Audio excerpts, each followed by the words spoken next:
Alright, picture this. India's Agni missile, a name that's dominated headlines for years, suddenly finds itself at the center of a big decision. Today, I'm diving into why the Agni bunker buster missile project might be headed for the scrap heap. And trust me, it's not just about politics. It's all about physics, engineering, and cold, hard facts. First, up weight.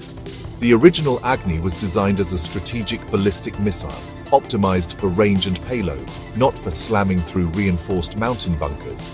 Now, to convert this into a bunker buster, engineers had to slap on a specialized warhead, which is way heavier than your typical nuke or conventional payload.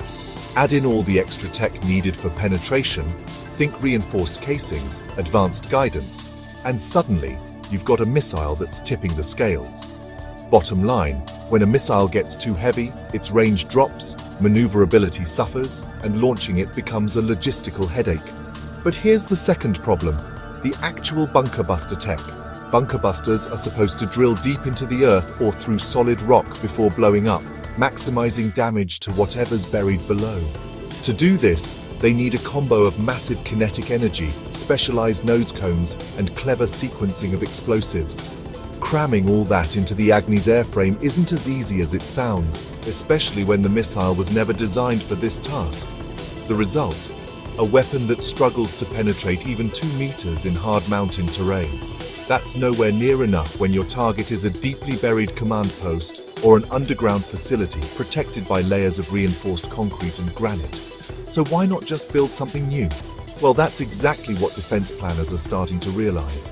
Instead of retrofitting an old workhorse like the Agni, investing in purpose-built bunker buster systems, think specialized bombs or cruise missiles, makes a lot more sense.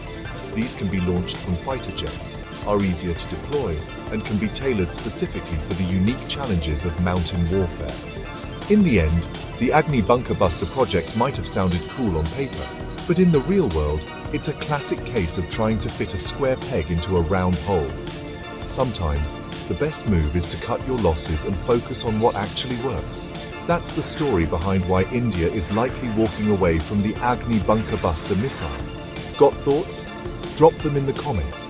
I want to hear what you think about India's next move.